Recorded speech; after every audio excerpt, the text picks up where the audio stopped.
لیکن آپ صلی اللہ علیہ وسلم نے حضرت عمر کو مانگا اللہ تعالیٰ سے. بدھ کا دن تھا، بڑے مشکل حالات تھے. 39 لوگ مسلمان ہو چکے تھے. کتنی لوگ؟ 39 لوگ مسلمان ہو چکے تھے. بدھ کا دن تھا. آپ صلی اللہ علیہ وسلم کھل کر حرم کے اندر عبادت نہیں کر سکتے تھے. حضرت ابو ذر غفاری رضی اللہ عنہ فرماتے ہیں آپ اندازہ لگائیں مشکلات کا، کہ میں نے سنا کہ آپ صلی اللہ کے نبی ہیں جنہوں نے اعلان کیا، تو میں نے اپنے بھائی کو بھیجا. حضرت ابو ذر فرماتے ہیں جاؤ مکہ مکرمہ میں ذرا حالات معلوم کر کے آؤ، اللہ کے نبی جو اعلان کرنے والے ان کا ذرا حالات اور معلومات لے کر آؤ. حضرت ابو ذر رضی اللہ عنہ فرماتے ہیں میں گیا، لیکن خوف کا عالم یہ تھا جو آدمی بھی آپ صلی اللہ علیہ وسلم کے بارے میں پوچھتا تھا کافر پکڑ کے اس کو تشدد کا نشانہ بناتے تھے، یعنی کوئی نام بھی نہیں پوچھ سکتا تھا. وہ میں پڑا رہا حرم کے اندر کعبۃ اللہ میں 3 دن گزر گئے. مجھے جرت نہیں ہوئی کہ میں آپ صلی اللہ علیہ وسلم کے بارے میں کسی سے پوچھوں اور کس پہ اعتماد کروں میں. حضرت عمر کے بہنوئی نے کہا عمر اگر وہ دین حق اور سچ ہو تو پھر قبول کرنے میں کوئی حرج تو نہیں. اچھا میرے ہوتے ہوئے تم باپ دادا کے دین کو چھوڑو گے؟ بہنوئی کا گریبان پکڑا، مارنے لگے. بہن آئی چھڑانے کے لیے، اس کو بھی مارا. بہن نے کہا عمر ہم کھلم کھلا آپ سے بتا رہے ہیں کہ ہم مسلمان ہو چکے ہیں، اب تو اس سے جو ہو سکتا ہے کرو. حضرت عمر رضی اللہ عنہ کے پاس جب گئے، حضرت عمر نے دونوں کی بات سنی، اور پھر یہودی نے ساتھ یہ بھی کہا کہ عمر یہ فیصلہ ہم آپ کے نبی سے بھی کرا کے آئے. فرمایا حضرت عمر نے پوچھا پھر آقا نے کس کے بارے میں فیصلہ دیا؟ اس نے کہا کہ یہودی نے کہا میرے حق میں فیصلہ دیا. حضرت عمر نے منافق سے پوچھا تو بتا کس کے حق میں فیصلہ دیا؟ اس نے کہا جی آپ صلی اللہ علیہ وسلم نے تو اس کے حق میں فیصلہ دیا. ٹھیک ہے بیٹھو میں آتا ہوں. حضرت عمر گھر گئے، تلوار لے کر آئے اور آ کر اس منافق کی گردن اڑا دی، قتل کر دیا. کہ جو بدبخت میرے محبوب صلی اللہ علیہ وسلم کے فیصلے پہ راضی نہیں ہوتا، عمر کا فیصلہ یہ ہے کہ وہ ناپاک جسم زمین کے اوپر بھی نہ رہے. اللهم صل على سيدنا محمد يا رب صل. لا إله إلا الله وحده لا شريك له، ونشهد أن سيدنا ونبينا ومرشدنا ومولانا محمدا عبده ورسوله صلى الله تعالى عليه وعلى آله وأصحابه وبارك وسلم تسليما كثيرا كثيرا، وداعيا إلى الله بإذنه وسراجا منيرا. أما بعد فقد قال الله تبارك وتعالى في القرآن المجيد والفرقان الحميد أعوذ بالله من الشيطان الرجيم بسم الله الرحمن الرحيم محمد رسول الله والذين معه أشداء على الكفار رحماء بينهم تراهم ركعا سجدا يبتغون فضلا من الله ورضوانا سيماهم في وجوههم من أثر السجود ذلك مثلهم في التوراة ومثلهم في الإنجيل. أما بعد فقد قال النبي صلى الله عليه وسلم لو كان بعدي نبي لكان عمر، أو كما قال النبي صلى الله عليه وسلم. وقال النبي صلى الله عليه وسلم وقد كان في الأمم محدثون فإن يك في أمتي أحد فعمر بن الخطاب رضي الله عنه، أو كما قال النبي صلى الله عليه وسلم. وقال النبي صلى الله عليه وسلم اللهم أعز الإسلام بعمر بن الهشام أو بعمر بن الخطاب، أو كما قال النبي صلى الله عليه وسلم. صدق الله وصدق رسوله النبي الكريم ونحن على ذلك لمن الشاهدين والشاكرين سبحان الله الحمد لله رب العالمين. سب حضرات ایک مرتبہ درود شریف پڑھ لیں. اللهم صل على محمد وعلى آل محمد كما صليت على إبراهيم وعلى آل إبراهيم إنك حميد مجيد. اللهم بارك على محمد وعلى آل محمد كما باركت على إبراهيم وعلى آل إبراهيم إنك حميد مجيد. اللهم صل على سيدنا ومولانا محمد وعلى آل سيدنا ومولانا محمد كلما ذكره الذاكرون وكلما غفل عن ذكره الغافلون. اللهم صل على محمد كما يليق بشانه. عزیزان محترم، آج اسلامی سال کا پہلا مہینہ اور اسلامی سال کے پہلے مہینے کی پہلی تاریخ یکم محرم الحرام ہے.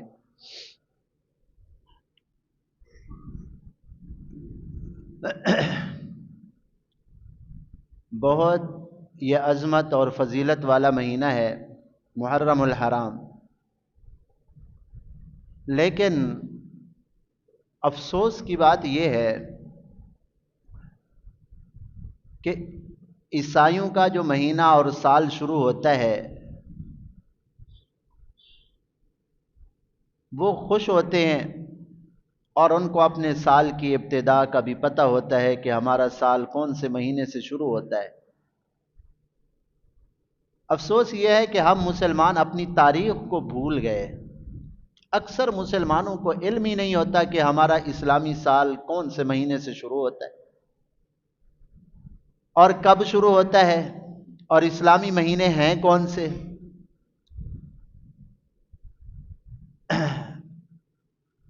غیروں کے اثر سے اتنا ہم مغلوب ہو چکے ہیں، ہم اپنے اسلامی مہینے اور اسلامی تاریخ کو بھی بھول گئے. مسلمان سے پوچھیں سال کا پہلا مہینہ کون سا، وہ کہے گا جنوری فروری، اس سے شروع ہوتا ہے. حالانکہ یہ تو عیسائی تاریخ ہے. ٹھیک ہے، وہ حساب رکھنا گناہ نہیں، میں یہ نہیں بول رہا کہ وہ گناہ ہے. جنوری فروری سے اسلام سے متعلق اور اسلامی دین سے متعلق کوئی احکامات وہاں نہیں ہے. لیکن اسلامی سال کا جو مہینہ ہے اس سے تو ہماری بڑی یادگاریں اسلامی جو ہے نا اس سے وابستہ ہیں.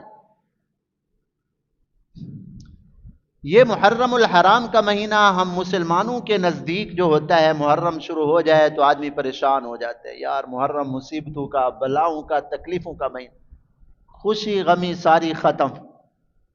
کوئی کرتا ہے شادی اس محرم کے مہینے میں؟ مسلمانوں میں کوئی کرتا ہے اس مہینے میں؟ نہیں جی، محرم گزر جائے بعد میں شادیاں کریں گے. حالانکہ محرم کا کیا معنی ہے؟ محترم، عزت والا. محرم کا معنی ہی محترم ہے. جس مہینے کو آپ صلی اللہ علیہ وسلم محترم فرمائیں، عزت والا، احترام والا، عظمت والا، مسلمان ہم اس کو مصیبت اور تکلیف والا، غموں کا مہینہ سمجھتے. افسوس کی بات ہے ہمیں پتہ ہی نہیں ہے اپنی اسلامی تاریخ کا. اب محرم الحرام یہ وہ مہینہ ہے، زمانہ اسلام سے پہلے بھی یہ مہینہ احترام والا، عزت والا، محترم سمجھا جاتا تھا. میرے محبوب صلی اللہ علیہ وسلم کے آنے سے پہلے بھی جب علاقے کے اندر، ملک کے اندر فسادات، لڑائیاں، جھگڑے اور پتہ نہیں کیا کیا خرافات ہوتے تھے، جب محرم کا چاند نظر آتا تو وہ کافر بھی رک جاتے، اس مہینے کا احترام کرتے. لڑائیاں چھوڑ دیں اور ساری دشمنیاں چھوڑ دیں. اگر ان کے باپ کا دشمن، اپنا دشمن سامنے بھی آ جاتا نا، پھر بھی ہاتھ نہیں اٹھاتے تھے. نہیں نہیں نہیں، محرم کا مہینہ ہے، ہم اس کو ابھی کچھ نہیں کہیں گے، یہ مہینہ گزر جائے، یہ تو احترام والا مہینہ ہے. ان عدت الشہور عند اللہ 12 شہرا فی کتاب یوما. قرآن کریم کے اندر اللہ تعالیٰ نے فرمایا اللہ کے ہاں 12 مہینے ہیں سال کے، منہا اربعۃ حرم، 4 مہینے بڑے احترام والے، ذی القعدہ، ذی الحجہ اور محرم، 3 مہینے اکٹھے ہیں۔ زمانہ اسلام سے پہلے بھی ان مہینوں کا احترام کرتے تھے، اور رجب کا مہینہ ہو گیا چوتھا۔ تو محرم الحرام بڑا باعظمت، باعزت، محترم مہینہ، یہ غموں کا مہینہ نہیں ہے، یہ بات ذہن سے نکال لینی چاہیے۔ یہ تو سعادتوں کا مہینہ ہے، اور ہمارے لیے بڑے سبق کا مہینہ ہے۔ یہ وہ مہینہ ہے کہ آپ صلی اللہ علیہ وسلم نے اللہ کی رضا کی خاطر اپنے وطن اصلی کو چھوڑا، مکہ مکرمہ کو، اور اللہ کی رضا کے لیے ہجرت کی، اور مدینہ طیبہ پہنچے۔ ایک عظیم دنیا کے اندر انقلاب آیا۔ کیا انقلاب آیا؟ مکہ مکرمہ میں آپ صلی اللہ علیہ وسلم اور صحابہ اکرام کھل کر اللہ کے دین کی دعوت اور تبلیغ نہیں کر سکتے تھے، دین کے اوپر کھل کر عمل نہیں کر سکتے تھے، کافروں کا زور تھا، عمل نہیں کرنے دیتے تھے۔ جو اسلام لاتا اس کو تشدد کا، تکلیفوں کا، اور اس کے اوپر مصائب کے پہاڑ توڑتے تھے۔ آپ صلی اللہ علیہ وسلم نے اللہ کے حکم سے اس مہینے سے ہجرت کی نیت فرمائی، اور ہجرت کی اور مدینہ طیبہ پہنچے۔ عظیم انقلاب آیا وہاں پہ۔ جو مدینہ طیبہ کے مسلمان تھے، آپ صلی اللہ علیہ وسلم کے لیے جان قربان کرنے والے، اور اسلام کے داعی بنے۔ مدینہ طیبہ سے پھر پورے عالم کے اندر دین اسلام پھیلا۔ اس لیے جب حضرت عمر رضی اللہ عنہ کے دور میں سال شمار کرنے اور اپنی تاریخ کی بنیاد رکھنے کی باری آئی نا، بات چلی کہ بھئی تاریخ کی بنیاد ہم کہاں سے رکھیں، اپنا سال کون سے مہینے سے شروع کریں؟ بعض صحابہ کی رائے ہوئی کہ ہم اپنا سال شروع کرتے ہیں ربیع الاول سے۔ کیوں بھائی؟ کہ ربیع الاول میں آپ صلی اللہ علیہ وسلم کی پیدائش ہوئی، آقا دنیا میں تشریف لائے ربیع الاول میں، تو ہم اپنی جو ہے نا تاریخ کی ابتدا ربیع الاول سے رکھتے ہیں۔ اب یہ جو اور پھر بعض صحابہ کی رائے یہ آئی کہ رمضان المبارک سے ہم اپنے سال کی ابتدا شروع کرتے ہیں، عظمت والا مہینہ۔ بہرحال مختلف رائے آئیں، لیکن حضرت عمر نے فرمایا میری رائے یہ ہے کہ محرم الحرام سے ہم اپنے سال کی ابتدا کریں۔ تو اسلامی سال کل ختم ہوا، سن 1446 ہجری، آج 1447 ہجری شروع ہو چکا ہے۔ اللہ تعالیٰ اس سال کو امن والا، برکت والا، خیر والا، سلامتی والا بنائے۔ آقا صلی اللہ علیہ وسلم دعا فرمایا کرتے تھے، اللہم اہلہ علینا بالایمان بالامن والایمان والسلامت والاسلام وجوار للشیطان، کہ اللہ شیطان سے حفاظت فرما، اس ملک، اس مہینے کو، اس سال کو امن والا، سلامتی والا، برکتوں والا اللہ اس مہینے کو بنا۔ تو آقا دعا فرمایا کرتے۔ تو ہمارا سال الحمدللہ محرم الحرام سے شروع ہوتا ہے۔ یہ ایک الگ بات ہے، موضوع ہے۔ آج جو جمعے کا موضوع ہے، یہ مہینہ ہمیں بڑی جو ہے نا سبق دیتا ہے۔ آج محرم الحرام کی پہلی تاریخ، اور یکم محرم الحرام سن 24 ہجری کو حضرت عمر فاروق رضی اللہ تعالی عنہ کی شہادت ہوئی، خلیفہ ثانی، امیر المومنین، خلیفہ ثانی، مراد رسول حضرت عمر بن خطاب رضی اللہ عنہ کی شہادت ہوئی یکم محرم الحرام کو۔ ہمیں تو بس ایک شہادت یاد ہے، حضرت حسین والی۔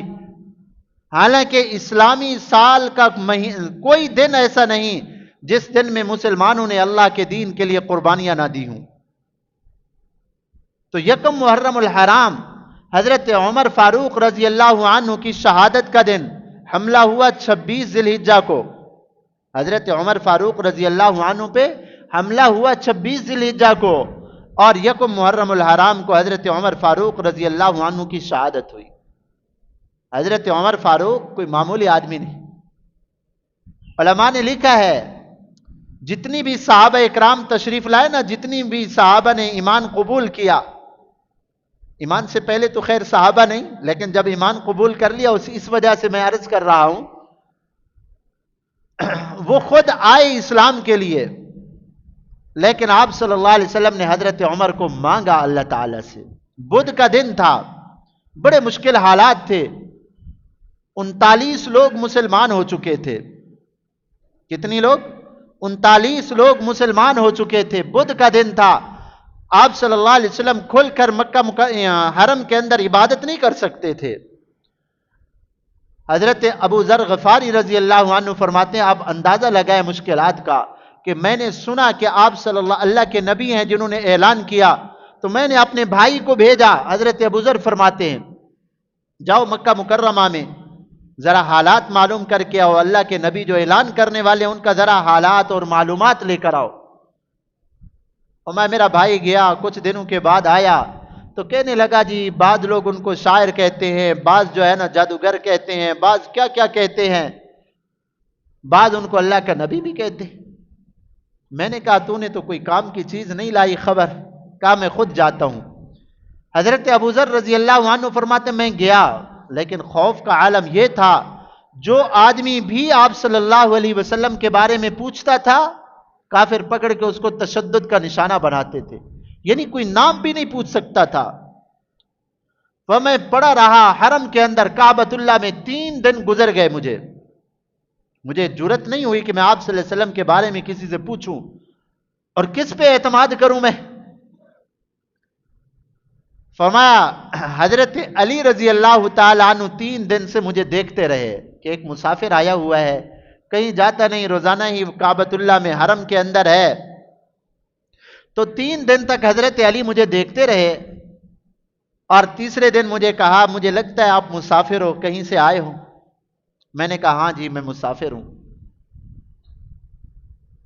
کہا کہ کوئی کام، لگتا ہے تیرا کام نہیں ہوا، جس کام کے لیے آئے تھے اس لیے یہاں پڑے ہوئے ہو۔ تو میں نے کہا کہ ہاں جی میرا کام ابھی تک نہیں ہوا، میں اس لیے یہاں ہوں، 3 دن گزر گئے تھے۔ کہا کھانا کھلایا مجھے، پھر تیسرے دن مجھے کہا حضرت علی نے خیر ہے کیا کام ہے؟ تو میں نے ڈرتے ڈرتے پوچھا، میں نے کہا میں اللہ کے جو نبی اعلان کیا ہے نا ان سے ملنے، ان کے حالات معلوم کرنے کے لیے آیا ہوں۔ فرمایا اچھا ٹھیک ہے۔ فرمایا ابھی تو میں تمہیں نہیں لے جا سکتا، دن کا وقت ہے، کافر دیکھ لیں گے، میں رات کو عشاء کے بعد آپ کو لے جاؤں گا۔ اس وقت تو ابھی نماز فرض نہیں ہوئی تھی، رات کو حرم کے اندر طواف تو ہوتا تھا۔ حضرت علی رات جب اندھیرا چھا گیا، کفار چلے گئے اپنے اپنے گھروں میں، تو حضرت علی رضی اللہ عنہ نے فرمایا اب میرے ساتھ چلو، لیکن میرے پیچھے چلو، اس مکان میں تمہیں لے جاتا ہوں جہاں آپ صلی اللہ علیہ وسلم ہیں، لیکن اگر میں نے خطرہ محسوس کیا نا کہ کوئی کافر دیکھ رہا ہے، اگر میں نے خطرہ محسوس کیا تو میں جوتا سیدھا کرنے کے بہانے بیٹھ جاؤں گا، تم آرام سے چلتے رہنا، کسی کو احساس نہ ہو کہ یہ میرے ساتھ جا رہا ہے۔ ایسے حالات مشکل تھے۔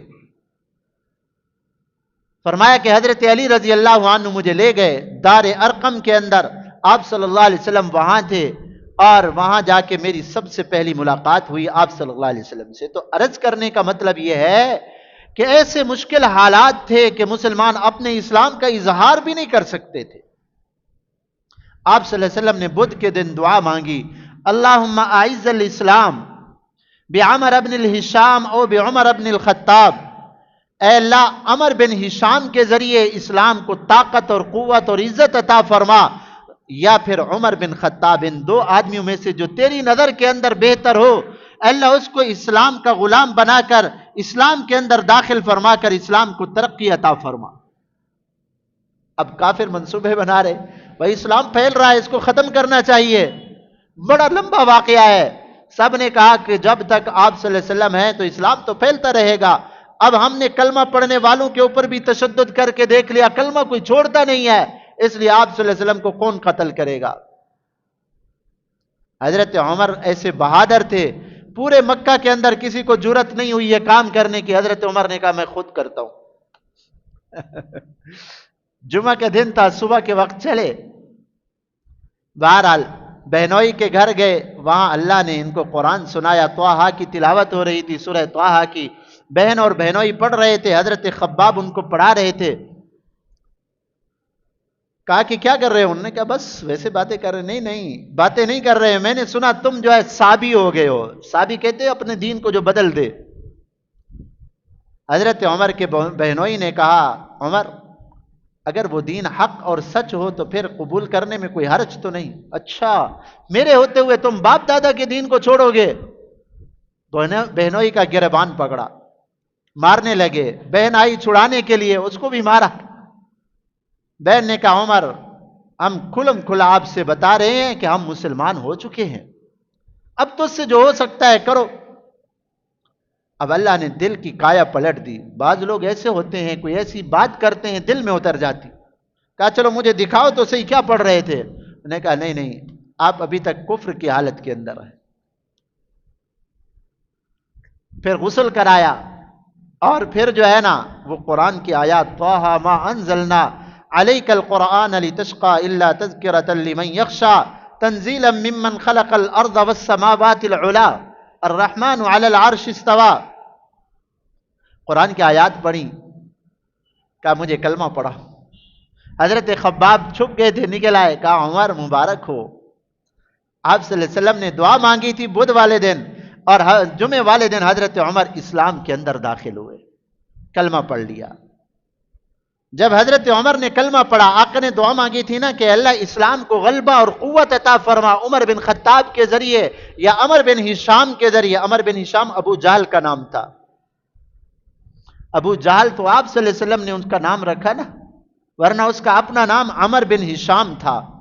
اور ابو جہل سے پہلے لوگ اس کو کہتے تھے ابو الحکم۔ ابو الحکم حکمتوں والا، یعنی بڑا عقل مند، بڑا سمجھ والا، بڑا سردار ہے۔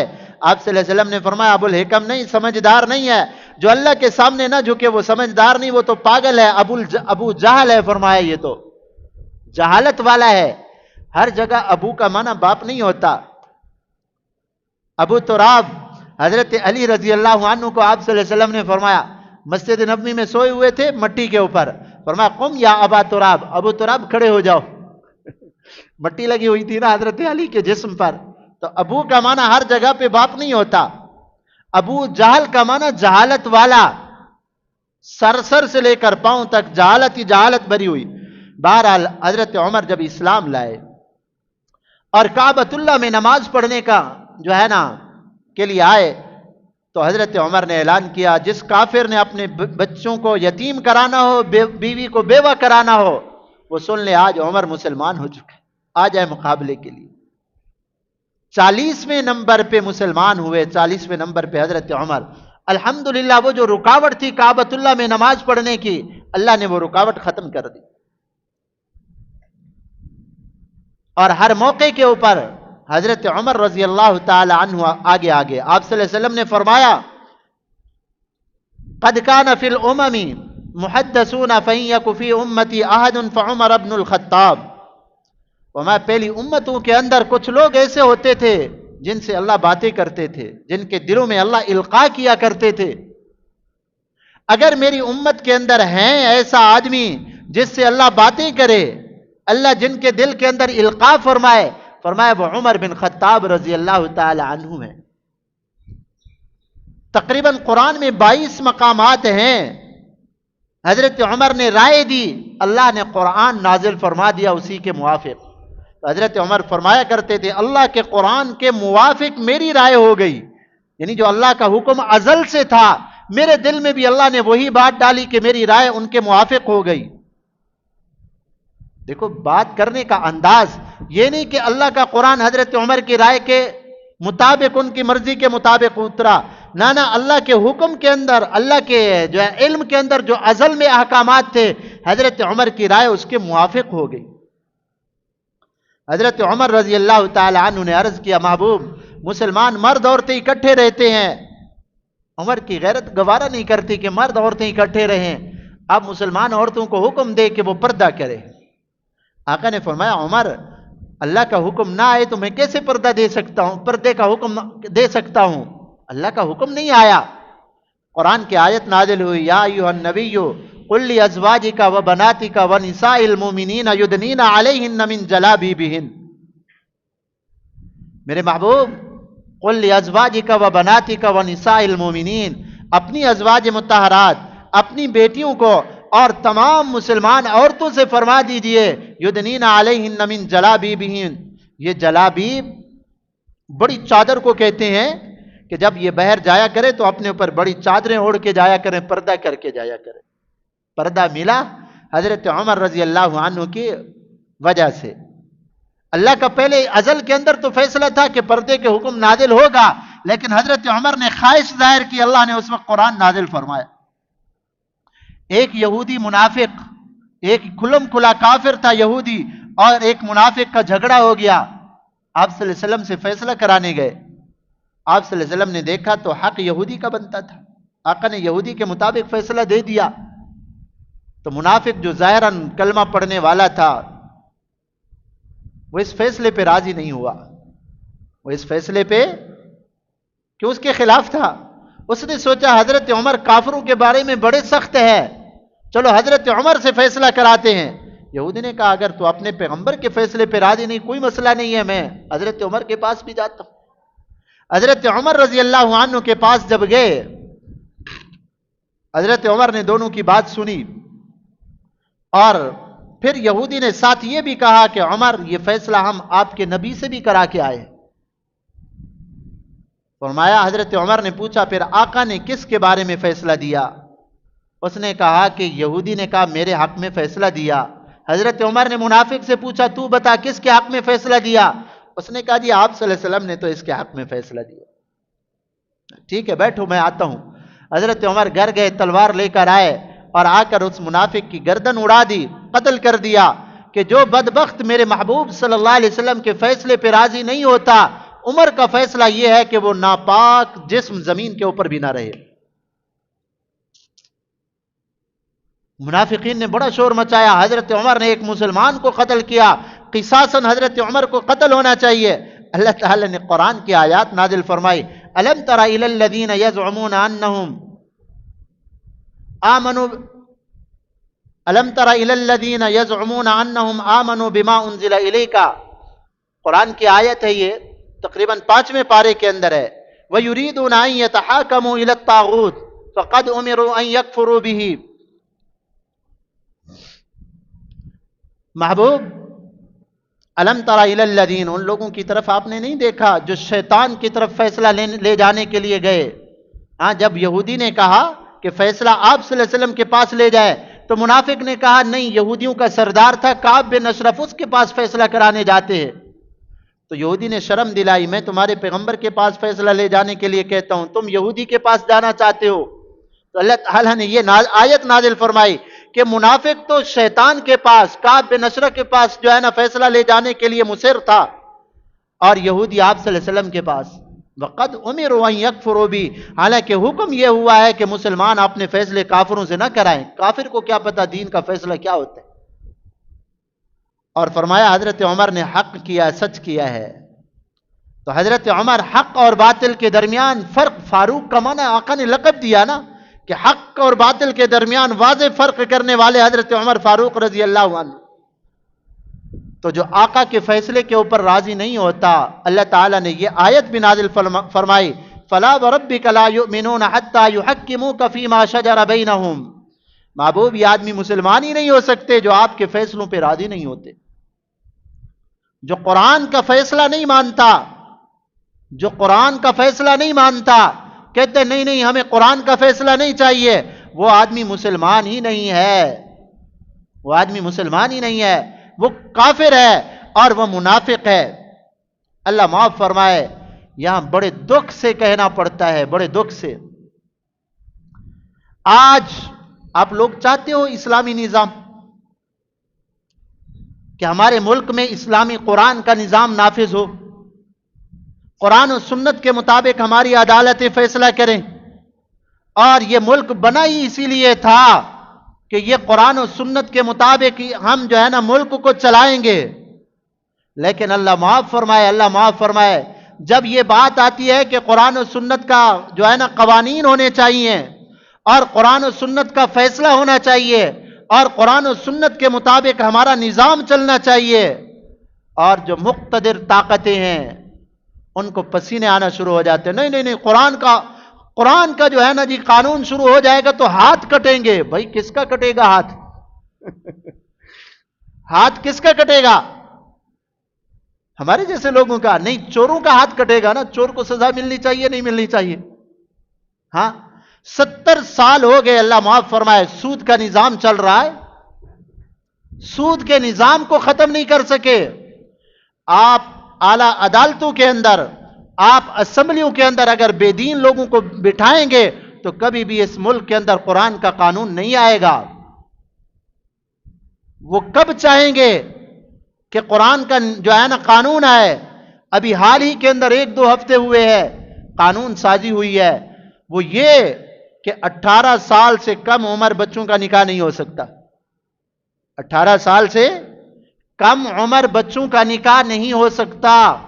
اگر کوئی نکاح کرے گا, قاضی بھی جیل میں جائے گا نکاح پڑھانے والا, دلہا دلہن بھی قید میں جائیں گے, جیل کے اندر جائیں گے, ان کے والدین بھی جائیں گے. بتاؤ یہ قرآن کے مطابق قانون ہے؟ ہاں, زنا کے لیے کوئی پابندی نہیں ہے. 18 سال سے پہلے منہ کالا کرتے رہے تو کوئی سزا نہیں ہے, لیکن نکاح کریں, حلال کام کریں تو سزا ہے. عجیب الٹا نظام ہے. حالانکہ شریعت میں یہ کوئی چیز نہیں ہے. شریعت کے اندر بالغ ہونے کے بعد نکاح ہو سکتا ہے, رخصتی ہو سکتی ہے, بلکہ تو یہاں تک حکم ہے نابالغ بچی کا بھی نکاح ہو سکتا ہے. ہاں, رخصتی بالغ ہونے کے بعد ہوگی. رخصتی 6 سال کی عمر تھی امی عائشہ صدیقہ رضی اللہ تعالی عنہا کی, آپ صلی اللہ علیہ وسلم سے نکاح ہوا. کتنی عمر تھی؟ 6 سال. اور 9 سال کی عمر میں رخصتی ہوئی. تو یہ قانون میں عرض یہ کر رہا تھا کیا فلا وربک لا یؤمنون حتی یحکموک فیما شجر بینہم.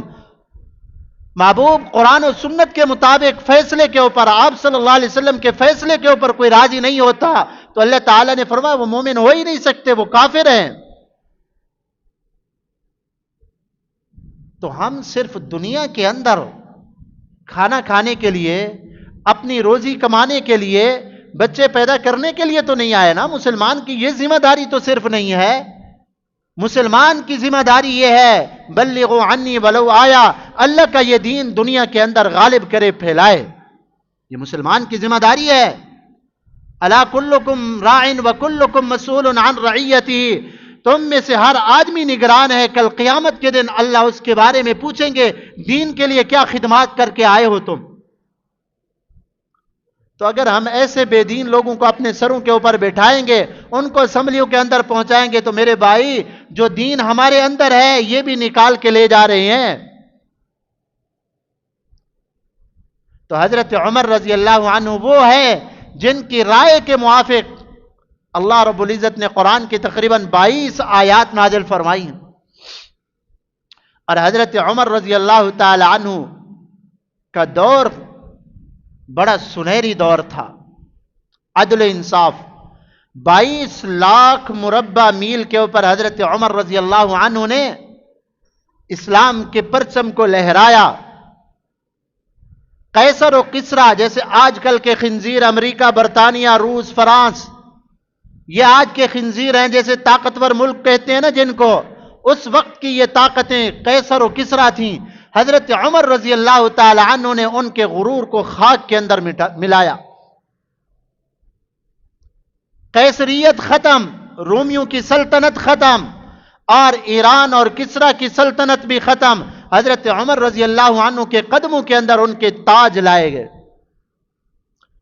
آدھی دنیا سے آدھی دنیا کے اوپر حضرت عمر رضی اللہ تعالی عنہ نے اسلام کا پرچم لہرایا, لیکن اپنی زندگی اسلام کے مطابق,